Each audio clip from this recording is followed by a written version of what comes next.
O- Ok, hermanos, solo quiero preguntar si se escucha bien el sonido. Los hermanos están escuchando perfectamente bien, no hay ninguna interrupción. Ok, hermanos, vamos a iniciar. Quiero empezar hablando de este libro. ¿Cuánto conocen este libro? ¿Lo pueden ver? Quiero iniciar hablando de este libro, hermano. Hermanos, para mí, en lo personal, estos dos libros son los que más deben de leerse los adventistas. Si un adventista no conoce esto y no conoce tampoco esto, lo siento mucho, pero no es adventista aún. Por eso, hermanos, yo nunca he estado de acuerdo. Yo nunca he estado de acuerdo que se bautice gente sin darle estudio bíblico, sin instruirla, sin enseñarle las doctrinas y creencias de la iglesia. ¿Saben por qué, hermano? Hay adventistas que no creen en estos libros. Y es lamentable, hermanos, de que este conocimiento que tienen estos libros es oro puro. Los adventistas que conocen estos libros conocen la profecía de Daniel Apocalipsis. Este libro, hermanos, el libro Conflicto de los Siglos. Ahora, ¿qué es el libro Conflicto de los Siglos? Este libro es parte de una serie que Elena de White escribió por muchos años. La serie se llama El Gran Conflicto, que incluía el libro deseado a toda la gente, Patriarcas y Profetas, Profetas y Reyes, Primeros Escritos, Conflicto de los Siglos, entre otros. Pero es interesante, hermanos, que este libro, el libro Conflicto de los Siglos, su nombre le precede, habla de cómo el pecado inició en el cielo y cómo terminará. Pero este libro también explica cómo este conflicto que inició en el cielo se va a desarrollar aquí en esta tierra. Saben de que, según la historia, bueno, los que conocen historia saben de que Elena de White, cuando estaba pequeña, recibió una pedrada en la nariz. No fue en la cabeza, sino que fue en la nariz y por eso dejó de estudiar. Datos históricos dicen de que ella estudió solamente segundo año de primaria, porque ya no podía seguir estudiando. Ahora la pregunta es, ¿por qué es que quién le dio esa pedrada a ella? Los adventistas sabemos perfectamente que fue el diablo. El diablo quería matar a Elena de White, porque dice la historia de que Dios, antes de elegir a Elena de White como profetisa de la iglesia adventista, Dios había elegido a otros dos pastores y rechazaron el mensaje, rechazaron el llamado de Dios. Y dice la historia que quedaron mudos. Muchos no conocen esa historia, que antes de llamarse a Elena de White al ministerio, Dios llamó a otros dos pastores para que desempeñaran el ministerio profético y no quisieron. Después se le dio a Elena de White el don de profecía. Por eso es que estos libros, hermanos, estos libros tienen luz del cielo. Yo me enojo cuando veo adventistas que rechazan estos libros. Y sabe, hermanos, que hay una creencia en nuestras 28 creencias, creo que es la creencia 19, porque tenemos 28 creencias y 6 doctrinas. Una de esas creencias es el don de profecía y se explica el ministerio de Elena de White. Hermanos, este libro, ¿saben por qué que el diablo odia este libro? Muchos no se atreven de predicar de Daniel y Apocalipsis, ni tampoco citar estos libros. ¿Saben por qué? Se lo voy a decir y quiero que lo anoten.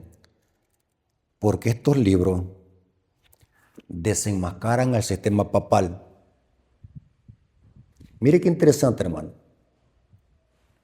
Si usted se va a Daniel y Apocalipsis,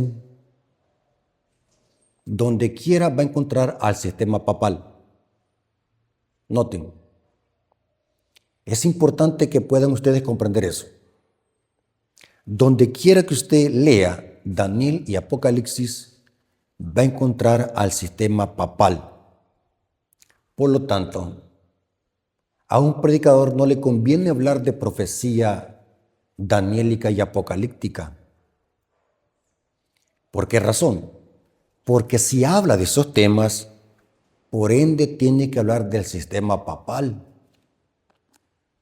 Solo noten, estudiamos Daniel 2, el símbolo de la mezcla de hierro y barro representa al poder papal, un poder político y religioso. Nos vamos a Daniel capítulo 7, encontramos al mismo sistema con el símbolo del cuerno pequeño. Nos vamos a Daniel 8, encontramos al mismo sistema con el símbolo también del cuerno pequeño, pero ahora para representar a las dos Romas, tanto imperial como papal. Nos vamos a Daniel 11, encontramos al mismo sistema con otros nombres, el rey del norte. En Daniel 12 encontramos al mismo sistema con otro nombre, la abominación asoladora, que vamos a hablar de ese tema. Ahora, nos vamos hoy a Apocalipsis. En Apocalipsis 2 encontramos este sistema como la Jezabel, la ramera Jezabel. Nos vamos a la parte de los sellos. Encontramos a este sistema simbolizado por la supremacía del caballo negro. Nos vamos hoy a Apocalipsis 11. Encontramos este sistema con otro nombre, los gentiles que hollarán la ciudad por 42 meses. Nos vamos hoy a Apocalipsis 13. Encontramos este sistema como la bestia. Nos vamos hoy a Apocalipsis 17. Encontramos a este mismo sistema como la ramera que fornica con los reyes de la tierra. Nos vamos al mensaje de los tres ángeles, Apocalipsis 14, versículo 8, encontramos este sistema como la Babilonia. En Apocalipsis 17 encontramos este sistema como una gran ramera. En Apocalipsis 18 encontramos este sistema como la caída de la gran Babilonia. Y muchos quizás no hablan de este sistema que le ha hecho tanto daño a la verdad por miedo o porque quizás no saben explicar este tipo de temas y la gente no les va a entender, o quizás ellos no entienden el tema de profecía. Cualquiera que sea el caso, saben, hermanos, de que el diablo está tomando terreno cuando dejamos a un lado las profecías de Daniel y Apocalipsis. Cito el espíritu de profecía. Hermanos, ¿me están escuchando? ¿Vamos bien hasta acá? Sí, claro. Ok. Testimonio para los ministros, página 112. Dice así: se necesita un estudio más detenido de la palabra de Dios, especialmente los libros de Daniel y Apocalipsis. Debe de prestárseles atención como nunca antes. Mire qué interesante. Testimonio para los ministros, página 112. Claro que los adventistas debemos de estudiar toda la Biblia, pero hay una verdad presente para la última etapa de la historia. ¿Y dónde la encontramos? En el libro de Daniel y Apocalipsis. Y este libro, ¿saben qué? Anótenlo. Este libro es un comentario de Daniel y Apocalipsis. Noten. Y también este libro es un comentario de Mateo 24. Ahora, ¿de qué vamos a hablar en esta tarde? O para ustedes en esta noche.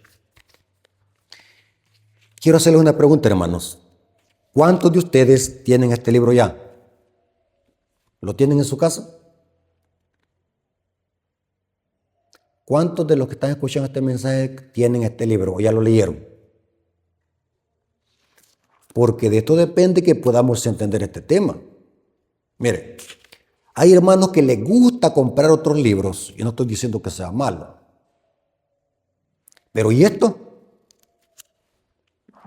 Esto y esto son inspirados por el mismo Espíritu. Los otros es conocimiento teológico de teólogos, de eruditos. Pero acá no estamos hablando de conocimientos de teología ni de universidades, estamos hablando de algo que fue inspirado por el Espíritu Santo.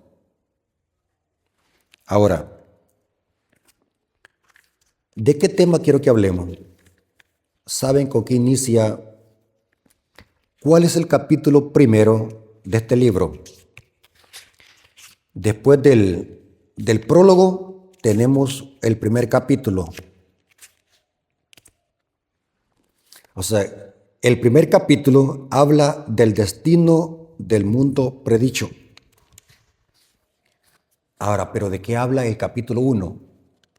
Este libro lo he estudiado casi 5 veces. Y siempre que lo estudio, encuentro algo nuevo. Y cada vez que lo leo, me doy cuenta que esta mujer tenía luz de Dios. Y por eso, hermano, algunas veces muchos hermanos me dicen, hermano Rafael Díaz, usted es muy tosco en decir las palabras. Pero mire, hermano, hay en veces que hay gente que se lo merece. Mire, hay gente que contradice por pura ignorancia. Hay gente que critica estos libros sin haberlos leído. ¡Qué tremenda ignorancia, hermanos! ¿Cómo se pone a creer que usted me va a decir que esta mujer era una falsa profeta si yo he leído estos libros más de 5 veces? ¿Cómo alguien me va a engañar? Esta mujer tenía luz de Dios y lo digo con toda seguridad. Saben de que tengo más de 20 años, lo digo para la honra y gloria de Dios, no para jactarme. Recuerden de que Pablo decía las cosas no para jactarse, sino para poner en su puesto a los judaizantes. Llevo 20 años de estudiar estos libros. Tengo toda la biblioteca completa del Espíritu de Profecía en físico en mi casa. Unos libros así grandes, unos tomos así, celestes, azules, dice Biblioteca del Espíritu de Profecía, tomo 1 y tomo 2 los tengo.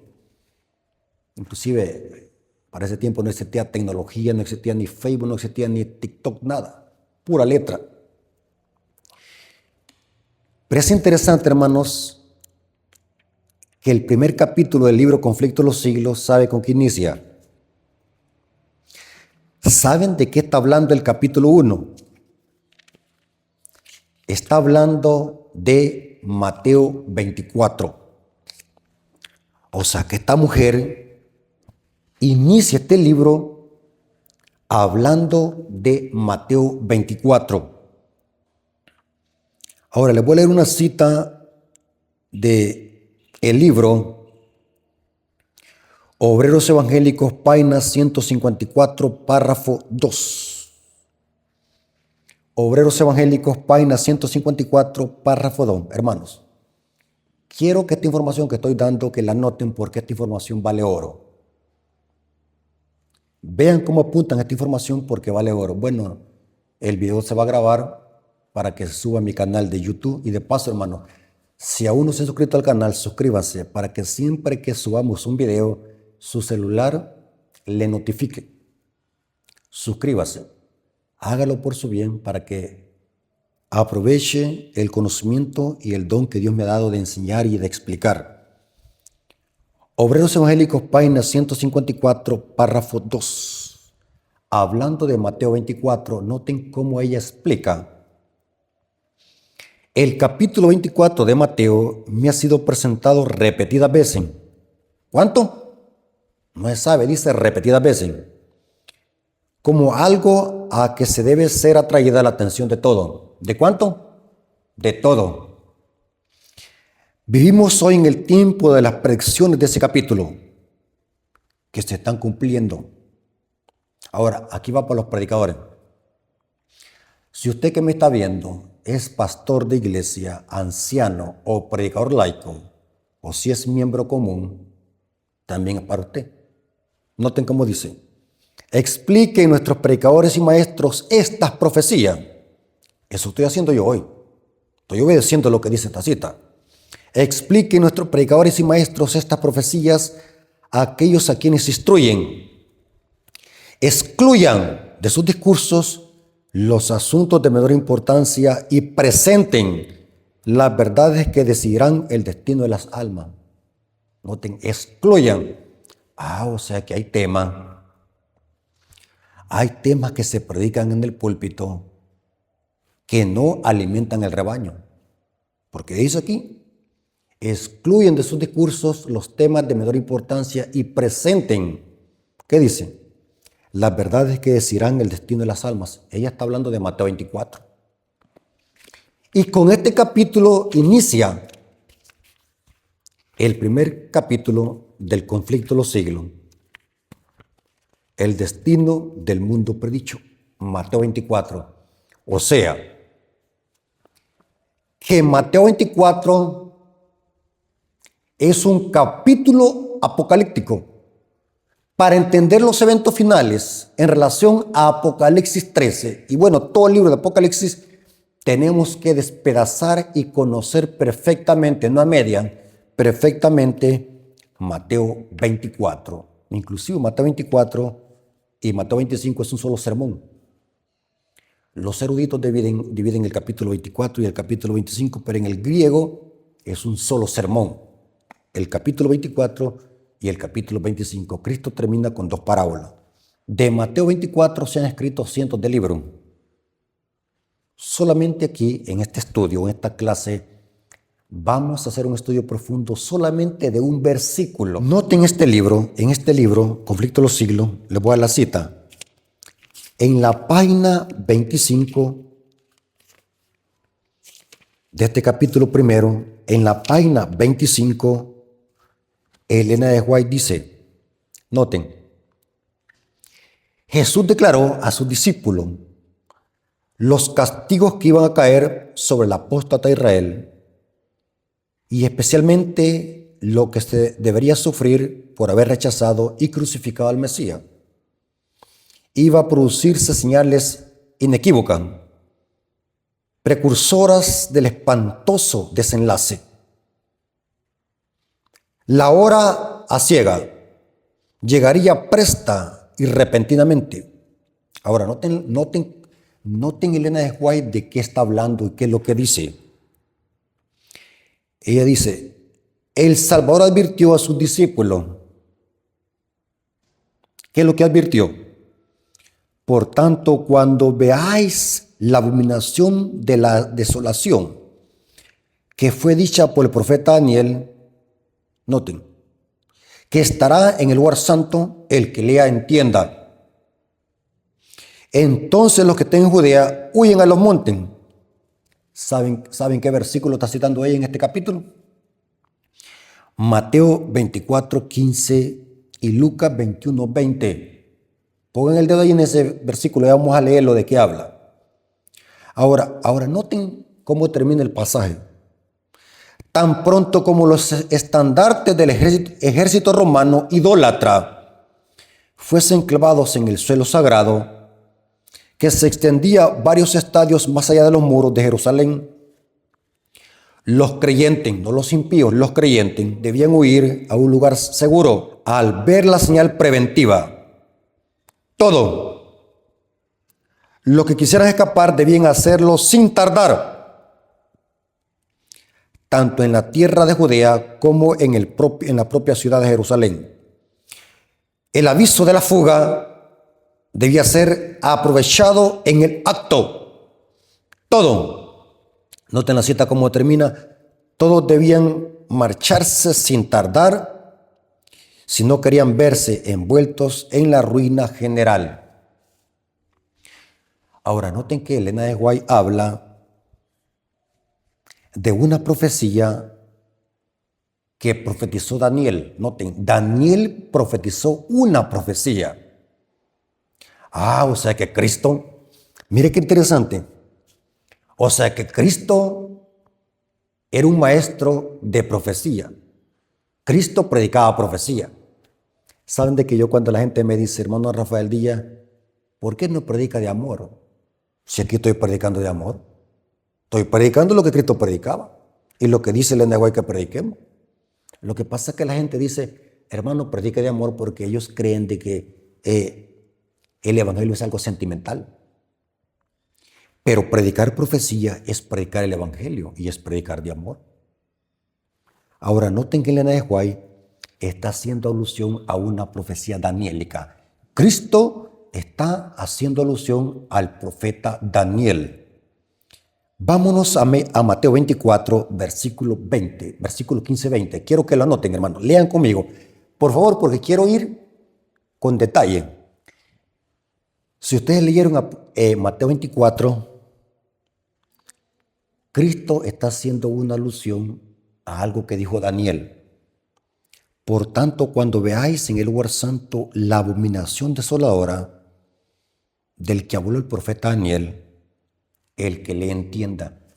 Mi Biblia en español tiene un asterisco y dice ahí, el que le entienda. ¿Cuándo se usa un asterisco? Perdón, no es asterisco, sino que es un paréntesis. Asterisco es otra cosa, es un paréntesis. ¿Cuándo se usa un paréntesis? Para enfatizar un punto o recalcar un punto. Cristo dice, el que le entienda. Entonces, ¿cuál es el mensaje de este versículo? Que si estamos escuchando, tenemos que entender. Prestar atención y entender. Para Cristo es bien importante el que lea, entienda. Y el que tenga oídos para oír, oiga o escuche. Entonces, los que estén en Judea, noten cuando se imponga la abominación asoladora en el lugar santo, entonces hay un aviso para la iglesia, para los discípulos. Entonces, los que estén en Judea, huyan a los montes, y los que estén en la azotea, no desciendan para tomar algo de su casa. Y el que esté en el campo no vuelva atrás para tomar su capa. Mas hay de las que están encintas, o sea, embarazadas, y de las que críen en aquellos días. Orad pues para que vuestra huida no sea en invierno ni en día de reposo. Cristo habla de una abominación asoladora. Y cuando esta abominación se pusiese en el lugar santo, dice que iba a ser una señal para que los discípulos salieran a huir. Era una fuga. Salieran a huir en el acto. Y aquí se da una advertencia. Y el que esté en la azotea no descienda a tomar nada de su casa. Y el que esté en su casa salga a los montes. Ahora, ¿qué es la abominación asoladora? ¿Y por qué el libro Conflicto de los Siglos inicia con Mateo 24? Porque para Jesucristo la importancia de entender esto era vital, era debido a muerte para que sus discípulos comprendieran perfectamente bien cuando pasara esto y cuando viesen la señal, porque de eso dependía de que escaparan y se diera la fuga para escapar de la abominación que se iba a poner en el lugar santo. Ahora, ¿a qué era o qué es la abominación asoladora? ¿A qué se refería Cristo con esa abominación? Porque cuando los discípulos miraran eso, esa abominación que se iba a poner en el lugar santo, iban a escapar, iba a haber una fuga. Entonces, ¿qué es esa abominación? ¿Y cuál era la señal para que los discípulos salieran a huir y no murieran en esta destrucción? Sabe, hermano, que Lucas explica qué era esa abominación. Lucas capítulo 21, versículo 20 al 21. Es interesante, hermano, que cuando Cristo citó esta abominación que dijo el profeta Daniel, es una profecía que viene de Daniel capítulo 12. Explico, así a grandes rasgos. El templo que existía en los días de Cristo era un templo que fue reconstruido después de que Judá salió del exilio de 70 años que estaban en Babilonia. Después del exilio vinieron los profetas menores como Ageo, profetizaron acerca de la reconstrucción de ese templo que en los tiempos de Ageo aún permanecía en ruina. Y la profecía decía que esta reconstrucción iba a iniciar cuando iniciara el decreto que iba a dar Ciro y Astarjerjes en el año 457 a.C. Porque según la profecía y la historia dice que Nabucodonosor destruyó a Jerusalén en el año 586 antes de Cristo. Y en los tiempos de Ageo, el templo aún seguía destruido. Pero después de salir de Babilonia, Judá, iban a volver a reconstruir ese templo que Nabucodonosor había destruido. Pero es interesante que en los tiempos de Cristo, el templo que existía fue el nuevo templo que se reconstruyó después del exilio de Babilonia. O sea, Cristo caminó en ese templo que profetizó el profeta Ageo, donde se dijo que el deseado de toda la gente iba a entrar en ese templo. Y se cumplió cuando Cristo entró en el templo de Jerusalén. Pero es interesante que dice la historia que ese templo que existía en los tiempos de Cristo fue remodelado por Herodes por casi 49 años, dice los evangelios. Pero es interesante que la profecía decía de que así como Nabucodonosor destruyó el templo de Jerusalén en el año 586 a.C., ese otro templo que iba a ser reconstruido en los días de Ageo y que estaba en los días de Cristo, la profecía decía que iba a venir otro imperio, no babilónico, sino otro imperio que iba a volver a destruir ese nuevo templo. Mire qué interesante, hermano. Esto se le conoce como profecía de doble aplicación o doble referencia. Otra vez se iba a destruir el templo de Jerusalén. Pero hoy no iba a ser por las tropas babilónicas, sino que hoy iba a ser por Roma. Roma. Dice la historia que Roma, en el año 70 después de Cristo, destruyó Jerusalén. Y el sitio fue en el año 66. O sea que en el año 66 fue donde los discípulos salieron a huir. Porque en el año 70 fue la destrucción. Dice el libro Conflicto de los Siglos que las tropas romanas en el año 66 rodearon a Jerusalén. Y dice que por algo milagroso, de repente las tropas se retiraron. Elena de White dice que fue la providencia divina que hizo que las tropas se retiraran. Cuando los discípulos miraron eso, dice que los discípulos dijeron: esta es la hora de salir, salgamos huyendo. Porque dice la historia, y eso lo corrobora el Conflicto de los Siglos, en ese mismo capítulo, dice que los discípulos, al ver que las tropas romanas habían cercado toda la ciudad de Jerusalén, dice que se espantaron y dijeron: ¿cómo saldremos? Si estamos rodeados. Dice que por la providencia divina, las tropas romanas se fueron y los discípulos escaparon.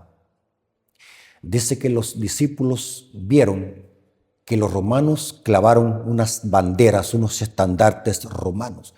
Cuando los discípulos vieron eso, dice que esa fue la señal preventiva para salir a huir, una fuga, en el acto, tenían que salir a huir, sin tardar, sin pensar, voy a dramatizar, sin pensar en los televisores, sin pensar en el carro, sin pensar en las tarjetas de crédito, sin pensar en los celulares, nada. Con la ropa que tenían que salir a huir en el acto. Ahora, la abominación asoladora era lo que iban a hacer los romanos con destruir a Jerusalén en el año 70. Esto lo dice Lucas 21, versículo 20 al 21. Noten cómo explica aquí Cristo qué era esa abominación y cómo los discípulos tenían que salir a huir en el acto. Pero cuando vieres a Jerusalén rodeada por ejércitos, ¿cuál era esa abominación? Los ejércitos romanos. Sabed entonces que su destrucción ha llegado. Entonces, los que estén en Judea, huyen a los montes. Y los que en medio de ella estén, váyanse. Y los que estén en los campos, no entren en ella. Salgan a huir. Era una fuga. Porque si se quedaban, si se tardaban, iban a perecer en la destrucción. Ahora, el sitio fue en el año 66. ¿Quién sitió a Jerusalén? fue el general Sestio Galio. En el año 66 fue sitiada por el ejército romano comandado por Sestio Galio. Dice la historia. En el año 70 la destrucción fue comandada por el general o el emperador o general, llamémoslo así, Tito Vespasiano. Les voy a leer una poderosa cita que está en un libro que yo lo tengo. Es un libro buenísimo, hermanos, buenísimo. Tengo más de 1000 libros, pero el que más me gusta porque es conciso y preciso y tiene historia fidedigna es un libro que se llama El sábado en la Biblia y en la historia.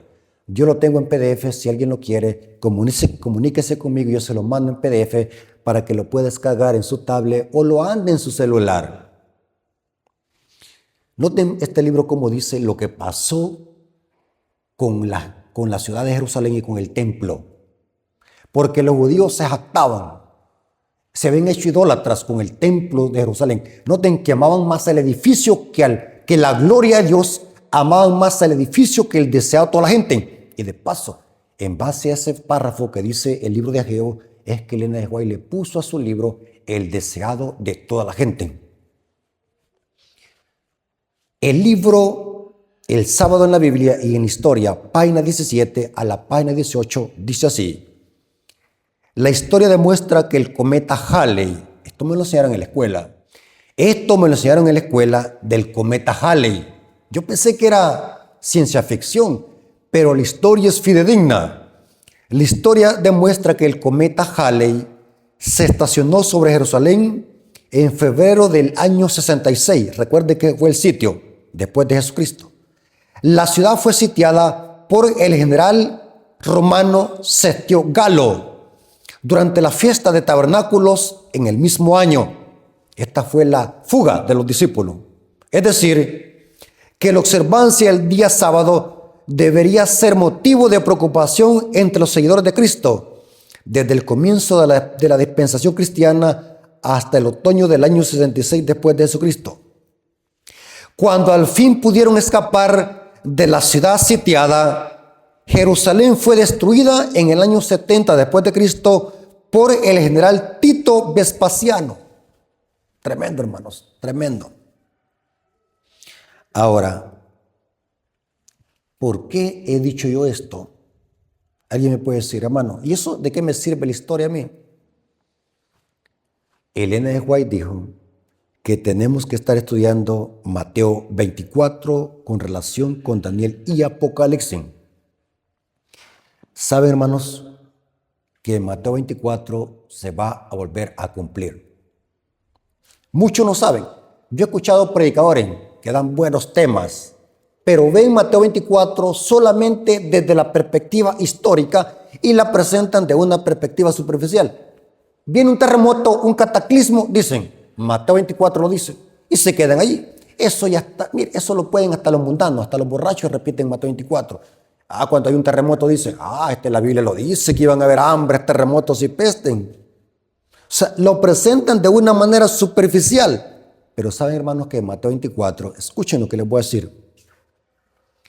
Mateo 24 es un apocalipsis en miniatura. Si usted quiere conocer profecía apocalíptica, conozca Mateo 24. Ahora, ¿saben de que cuando hablamos de la abominación asoladora, eso tiene doble cumplimiento?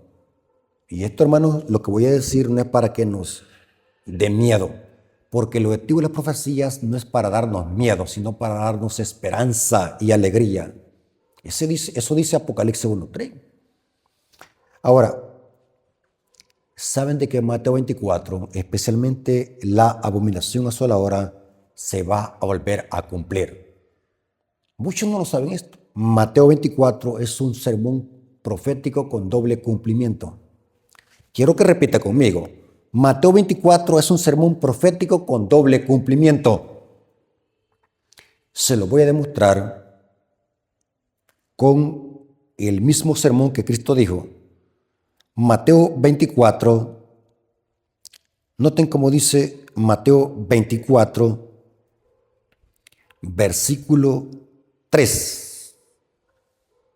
Estando él sentado en el monte de los olivos, los discípulos se le acercaron aparte diciendo: dinos, ¿cuándo serán estas cosas? ¿Y qué señal habrá de tu venida y del fin del siglo?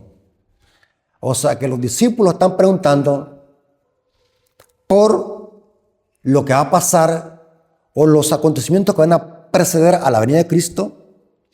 Pero es interesante que Cristo, cuando responde a esta pregunta, entrelaza señales que se refieren a la destrucción de Jerusalén, y también Cristo conecta ese mismo acontecimiento como una tipología de la destrucción del mundo antes de la venida de Cristo, porque Mateo 24 tiene su clímax antes de la venida de Cristo y termina o aterriza con la segunda venida de Cristo. Ahora vamos a ver lo que dice Elena de White. Elena de White comprendió esto, que Mateo 24 tiene doble cumplimiento. Eventos de los últimos días, página 19, versículo 2 o párrafo 2. Eventos de los últimos días, página 19, párrafo 2 dice, hablando de Mateo 24, aunque estas profecías se cumplieron parcialmente con la destrucción de Jerusalén, se aplica más directamente a los postreros días. O sea que, en otras palabras, vivimos en el tiempo de la predicción de Mateo 24. Mateo 24 es un capítulo que tiene que resonar en todos los púlpitos adventistas, porque vivimos en el tiempo de la predicción de ese capítulo. Eventos de los últimos días, allí mismo, pero en el párrafo 2, dice: todo el capítulo 24 de Mateo es una profecía concerniente a los acontecimientos que preceden a este evento, y se usa la destrucción de Jerusalén para tipificar la última gran destrucción del mundo por fuego. O sea que vale la pena entonces estudiar Mateo 24. Ahora la pregunta: ¿dónde esperamos encontrar el doble cumplimiento de la abominación asoladora? ¿Dónde? Dígame usted. Bueno, me voy a ir al libro de Isaías. No, negativo. Bueno, para ver la doble aplicación de la abominación asoladora de Mateo 24:15, me voy a ir a las cartas de Pablo. No. ¿A dónde tengo que irme? A Apocalipsis 13. Mire qué interesante, hermano. La doble aplicación de Mateo 24, ¿dónde la encontramos? En Apocalipsis 13. Quiero que anoten esta información, hermano. Anótenla, por favor. Si Mateo 24 se va a volver a cumplir a una escala mundial, según Cristo, significa que va a haber otra abominación asoladora. Usted me va a decir, ¿cómo así? ¿Será que los romanos van a sitiar a un templo adventista y le van a poner una bomba? No, hermanos. La profecía no se interpreta así. Aquella fue una destrucción a nivel de Jerusalén. Fue local.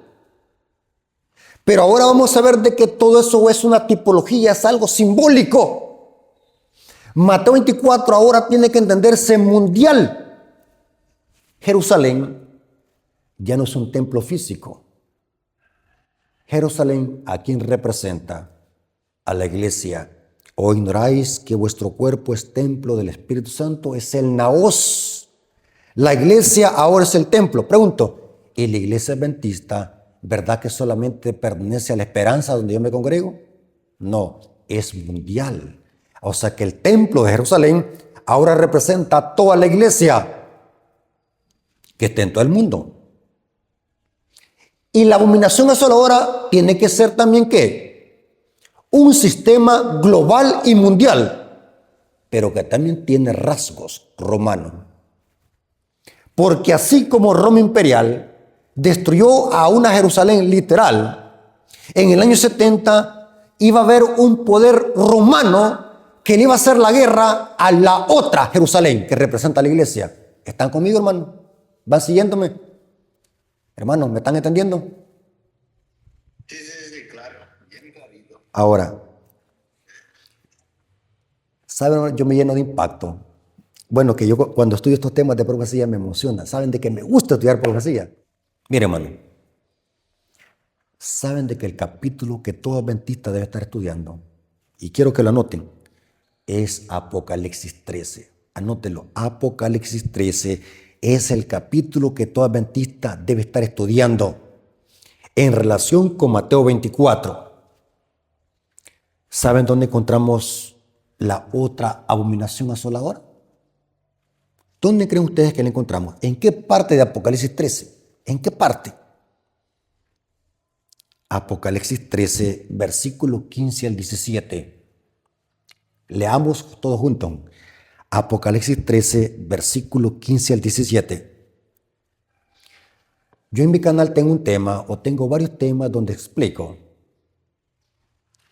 que al final de la historia, y falta muy poco, que el diablo usará a dos potencias mundiales para hacer la guerra a la Jerusalén espiritual, que es la iglesia. ¿Cuáles son esas dos bestias o potencias que se mencionan en Apocalipsis 13? Un poder romano simbolizado por una bestia que sube del agua, y una bestia terrestre simbolizada por ¿quién? Por una bestia con dos cuernos semejantes a los de un cordero, pero habla como dragón. ¿Quién es esa bestia? Los Estados Unidos de Norteamérica. O sea, en otras palabras, noten que voy a grandes rasgos, porque estos temas ameritan una semana. Yo aquí voy a grandes rasgos, hermano, pero yo sé que ustedes son inteligentes y agarran la información como una esponja. Miren, según la profecía, los dos poderes que van a dominar el mundo y van a perseguir a la nueva Jerusalén, que es la iglesia, son dos potencias mundiales que van a actuar en concierto. ¿Quiénes son? El papado, que es un poder ¿qué? Romano. Y Estados Unidos, que va a montar un teatro, un show, porque es un show, es un teatro, para agradar ¿a quién? A Roma. O sea, quien va a gobernar el mundo va a ser Roma, según Apocalipsis 13. Y Estados Unidos lo que va a hacer es ayudar a Roma a que vuelva a perseguir al pueblo de Dios y vuelva a imponer la abominación asoladora. ¿Qué es entonces la abominación asoladora? ¿Qué es? Para muchos, esta es teoría de conspiración. Pero para los adventistas que estudiamos profecía apocalíptica sabemos de que es cierto esto y se va a cumplir. La abominación asoladora, que muy pronto se va a poner en el lugar santo, ¿saben qué va a ser? La ley, termina la palabra conmigo. ¿La ley qué? Dominical. La ley dominical. Pregunto, ¿la ley dominical qué tabla ataca? ¿La primera tabla de la ley o la segunda? La ley dominical ataca ¿cuál mandamiento específico? El cuarto. ¿Y dónde encontramos el cuarto? ¿En qué tabla? En la primera. Ahora, en Apocalipsis 13, vemos a una bestia con dos cuernos semejantes a los de un cordero, pero habla como dragón. Y esta bestia levanta una imagen para que se adore. Y el que no la adore va a ser muerto. ¿De dónde viene esa terminología? De Daniel capítulo 3. Un rey político dando una orden para que se adore una imagen. Pregunto, Nabucodonosor, cuando dio ese decreto de muerte para que se adorara la imagen, pregunto, ¿qué tabla estaba atacando el rey Nabucodonosor? La primera. O sea que de alguna manera, esta nación que tiene cuernos como de cordero, en algún momento de la historia va a actuar igual como ¿quién? Nabucodonosor. O sea, de alguna manera, el rey que dirige esta nación va a actuar como ¿quién? Como Nabucodonosor. ¿Estamos de acuerdo, hermanos? ¿Están siguiendo la lógica? Fíjense que estudiar la profecía es tan lindo, hermanos. Solamente necesitamos abrir la mente y seguir la lógica y la secuencia de eventos proféticos. Porque esta bestia de Apocalipsis 13:11 está actuando idéntico como actuó Nabucodonosor en el Valle de Dura. O sea que el rey político que dirige esta nación en algún momento de la historia va a actuar como el rey Nabucodonosor. En otras palabras, esta nación va a tener un poder global donde todas las potencias del mundo le tiemblen y cedan a su poder. Dice la Biblia. Porque el decreto va a ser mundial. Dice, y todos los moradores de la tierra dijeron, ¿quién como la bestia y quién podrá luchar contra ella? O sea que este imperio va a ser mundial. Ahora, aquí va la pregunta. Quiero que se concentren. La ley dominical, ¿para quiénes va a ser? ¿Para los testigos de Jehová? ¿Para los mormones? ¿Para los pentecostales? ¿O para los adventistas? Yo les hago una pregunta, contesten, hermano. ¿Ustedes creen que el diablo es bobo, hermano? ¿Para qué el diablo va a dar una ley dominical para que los pentecostales guarden el día domingo? ¡Ellos lo guardan! ¿Los mormones tienen problema con eso? No. ¿Los católicos tienen problema? O sea que el diablo sabe de que en esta tierra va a haber un remanente que no le renderá pleitesía al papado. ¿Saben de qué dice Elena de White en el libro Profetas y Reyes? Dice que la historia del libro de Esther es una profecía también que debe de conectarse con Apocalipsis 13. Amán buscando adoración de parte de Mardoqueo y de parte de los judíos. O sea, Mardoqueo representa al remanente de los últimos días que guarda los mandamientos, que no le rendirá pleitesía al papado. O sea que la ley dominical, este decreto de muerte, va a ser para afectar ¿a quién? Al remanente. La última abominación asoladora va a ser la imposición de la ley dominical por la fuerza. Cuando eso se decrete, ¿qué hará la iglesia? Miren, hermano, no quiero que me tomen como extremista o alarmista. Así como lo oyen, hermano. No estamos en el tiempo para estar viviendo en luz. No estamos en el tiempo, hermano. Debemos de preocuparnos porque se nos está acabando el tiempo, se nos está acabando. Las cosas se están poniendo terribles, hermano. Se están poniendo terribles y cada día las cosas apuntan a que nos acercamos a una crisis global y mundial. Claro que no debemos de especular, no podemos andar diciendo tal fecha o como los grupos disidentes que les gusta estar poniendo fechas y ser alarmistas. No, tenemos el otro extremo. Tenemos que estar conociendo perfectamente bien las profecías y los eventos proféticos. En muchas iglesias, en otros países, los hermanos viven cómodos. Y el diablo está usando eso para que nos olvidemos de nuestra preparación espiritual. La comodidad nos está haciendo que perdamos de vista el mensaje, la predicación, nuestra consagración y muchas cosas. Ahora, cuando se imponga la ley dominical que va a iniciar en Estados Unidos, ¿qué hará el pueblo? Salir a huir. Esto lo dice Elena de White. No lo digo yo. Eventos de los últimos días, página 104, párrafo 4.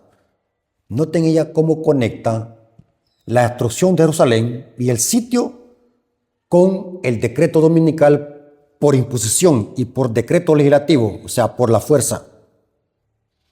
No está lejano el tiempo en que, como los primeros discípulos, seremos obligados a buscar refugio en lugares desolados y solitarios, así como el sitio de Jerusalén por los ejércitos romanos fue la señal que huyesen los cristianos de Judea. Así la asunción, noten aquí está cómo ella compara esto, así la asunción, o sea, la subida del poder por parte de nuestra nación, los Estados Unidos, con el decreto que imponga el día de descanso papal, será para nosotros una amonestación. Entonces será el tiempo de abandonar las grandes ciudades y prepararnos para abandonar las menores en busca de hogares retraídos y en lugares apartados entre las montañas. Lo dice ella. Noten, o sea que la última abominación asoladora va a ser el decreto dominical que va a iniciar ¿dónde? En los Estados Unidos. Y saben, hermanos, que esta nación va a tener tanto poder que dice la cita ahí mismo en el libro Eventos de los Últimos Días, dice que cuando las naciones vean esto que está pasando allá, dice que todas las naciones van a seguir el ejemplo y van a actuar idéntica a ella. Y va a haber una globalización. O sea que el domingo se va a hacer global.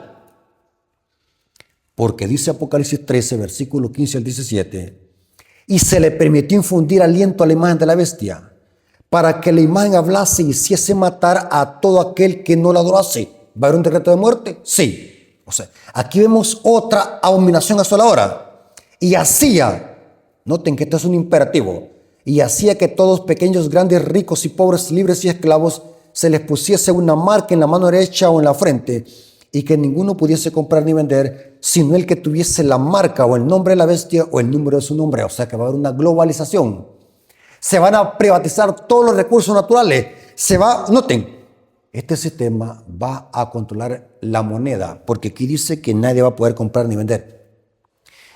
Basándome en este versículo, yo pensaba, o sea que el dinero físico va a perder su valor, porque el dinero físico no va a valer, de alguna manera se va a controlar la moneda. No sabemos de qué forma, si con alguna inteligencia artificial, no sabemos si con alguna computadora, no sabemos si con algún sistema, no sabemos con qué. Lo que sí sabemos de que acá el capitalismo se va a controlar, la religión se va a controlar y también la política se va a controlar. O sea que va a haber una sola ideología, un solo sistema capitalista, un solo gobierno. ¿No te qué interesante? Saben, hermano, miren lo irónico. Esto es una ironía. Fíjense que siempre que yo subo un video a YouTube y digo así, como hay un algoritmo de YouTube, un robot, un sistema que controla todo, ahí los tienen vigilados todos. ¿Eh? Siempre que yo digo en un video, nuevo orden mundial, ahí aparece abajo del video Wikipedia, teoría de conspiración. Esta es una teoría de conspiración, esto del nuevo orden mundial. Dicen ahí, YouTube le pone ese pedacito para que usted vaya a leer de que eso que estoy diciendo yo es teoría de conspiración. Pero es interesante. Mira, hermano, permítame. Voy a sacar mi billetera. Es terrible, hermano. ¿Saben qué voy a sacar de mi billetera? ¿Conocen ustedes esto? ¿Lo conocen? Sí, claro, es el ojo. No. ¿Este billete qué? Tiene latín y también No, pero este es un dólar americano. tiene Mire, latín también ahí escrito. ahora, mire, les hago una pregunta. Mire, ellos dicen de que esta es una teoría de conspiración.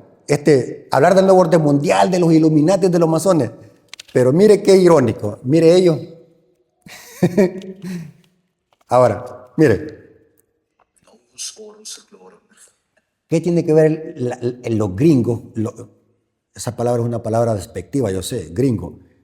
Pero ¿qué tienen que ver los blancos con el latín? Si el idioma que se habla en Estados Unidos, ¿qué idioma es? Inglés. ¿Pero por qué le ponen aquí latín? Miren, escuchen. Abajo aquí de la pirámide, tienen ahí un billete de dólar o consigan.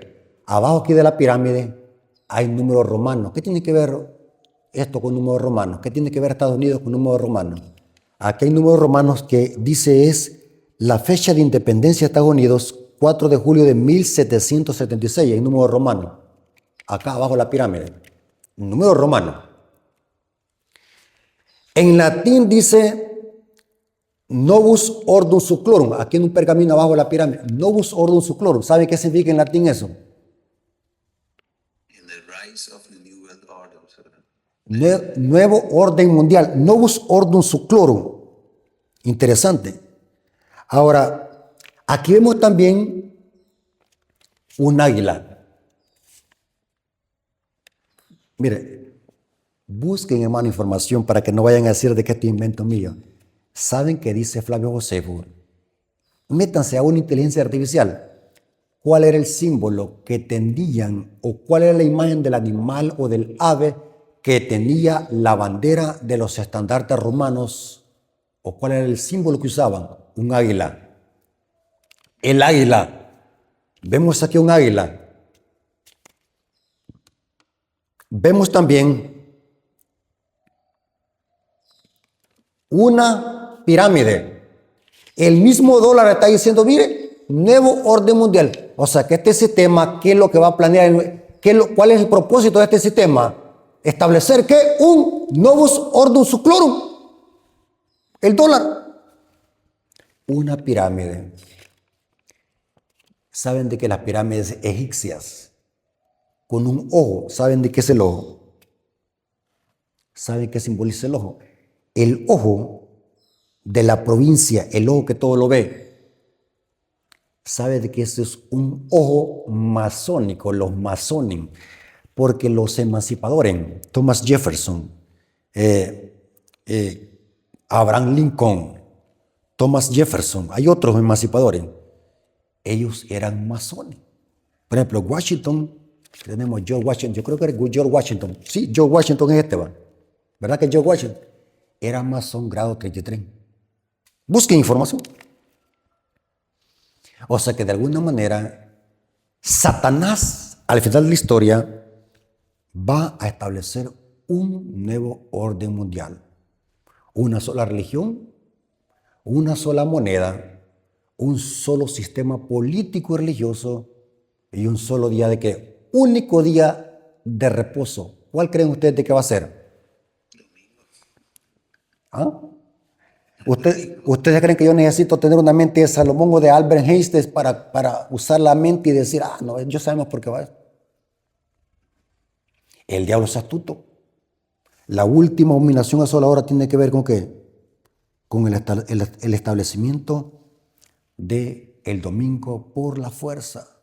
Hermanos, yo siempre lo he dicho, hermano, trabajemos como que si Cristo se tardara en venir 1000 años, pero preparémonos, llegamos preparativos como que si Cristo viniese hoy. Los acontecimientos finales van rápidos, dice Elena de White. Esto cada día se va poniendo color de hormiga. Es impactante ver cómo el poderío que tiene Estados Unidos. Es impactante ver cómo Estados Unidos puede meterse en cualquier lugar y nadie le dice nada. Es impactante ver el poderío de Estados Unidos, que aún Rusia y la China le tiemblan a Estados Unidos. Solo podemos ver con la captura que hicieron de Maduro.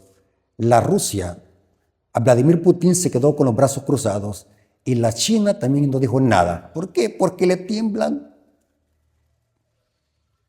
Ahora, no quiero ser alarmista. Simplemente estoy interpretando lo que dice la profecía apocalíptica. La ley dominical es la última abominación asoladora. Preparémonos, hermano. Cristo viene pronto por segunda vez. Y la única forma que podemos apresurar su venida, aunque Él ha puesto un día que va a venir, pero la única forma que podemos apresurar su venida es predicando los mensajes de los 3 ángeles, porque la única forma de poder escapar de este mundo y de lo que viene a continuación, porque este mundo va a colapsar. Este mundo va a llegar a un clima, no solamente corrupción moral, sino también corrupción espiritual. La única vía de escapatoria viene del cielo y son los mensajes de los 3 ángeles. Estamos viviendo en un mundo, hermanos, inhóspito. Ya no se puede vivir aquí en este mundo. Las cosas están poniendo cada día de mal en peor. Ya no tenemos que enamorarnos de este mundo, hermanos. Este mundo ya no se puede vivir. El recalentamiento global. ¿Y qué esa excusa están usando para meter el domingo? Es interesante ver cómo están ese deseo por querer unificar la iglesia con el Estado. Esa motivación por querer unir otra vez la iglesia con el Estado. Todo apunta de que los acontecimientos van rápido. ¿Y nosotros como adventistas? ¿Qué estamos haciendo como adventistas? Derrochando el billete, derrochando el dinero en buenos carros. Una hermana me dice, hermano, mira hermano Rafael, me dice, hace poco los hermanos de mi iglesia compraron un autobús que valía $185,000 solo para tenerlo de garaje detrás del templo. Y los ministerios necesitando dinero para predicar. O sea, vemos como en otras iglesias, las iglesias están alejadas de la verdad. Y yo los admiro a ustedes, hermanos. Ustedes son, los felicito y digo esto para la honra y gloria de Dios. Porque, escuchen bien, es raro ver iglesias y hermanos que les gustan este tipo de temas. Eso significa que están con la chispa encendida. Están despiertos. Imagínense, estoy predicándole a hermanos que están en Holanda, el otro lado del mundo. Esa es una gran bendición. Porque así como hay gente que rechaza estos mensajes, hay gente que los ama. Lo que he predicado aquí, hermano, lo que he predicado aquí no es ningún alarmismo, no es ninguna teoría de conspiración. He predicado pura Biblia y puro espíritu de profecía. Leamos y prediquemos este mensaje porque Cristo viene pronto por segunda vez. Para mí ha sido un privilegio, hermanos, poder presentar esta clase. Espero que hayan aprendido y que la honra y la gloria sea para nuestro Dios. Amén. Muchas gracias, mi hermano. Ya para los hermanos que están online también, pero saber que no se termina aquí, porque hay más temas que vienen. Entonces, dejamos saber a los hermanos cuando viene el segundo tema, con el hermano Rafael, así que vamos a enviar la invitación. Quería que los hermanos encendieran la cámara porque ellos me han visto a mí, yo no los he visto a ustedes para saludarlos. Dios me los bendiga, hermanos. Sí. Un saludo a todos los hermanos, Dios me los bendiga. Saludos desde El Salvador. Dios me los bendiga, saludos. Sí. ¿Qué les pareció la clase? Sólida. No, muy bien. ¿No les dio miedo? ¿No les dio miedo? No. No les dio miedo, porque hay hermanos que me dicen que estos temas les dan miedo, me dicen. Yo les digo, no, ¿y por qué les va a dar miedo? Les digo. No, yo estoy completamente de acuerdo que este mensaje debe ser predicado y como usted dice también, en todos los púlpitos deben escuchar ese tema, mejor dicho, el mensaje de los tres ángeles, porque ya ese es el tema del momento. No hay otro. Amén. Entonces, yo estoy muy contento también con la parte de hoy y que en verdad, como usted leído la primera parte del capítulo 1, que dice el mensaje está precisamente para los predicadores o pastores que se enfoquen en ese tipo de temas. Amén, así. Amén. Así, muchas gracias. Ok, Dios me los bendiga. Saludos, hermanos.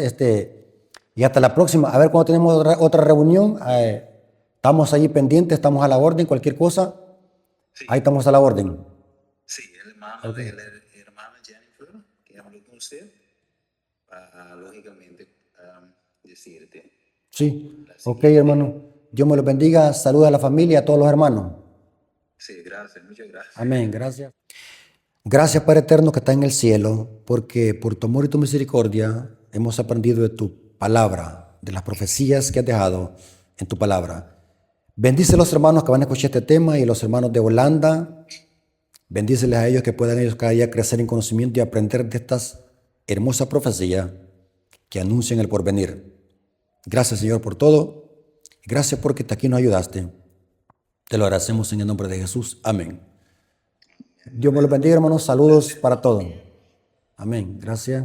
Saludos.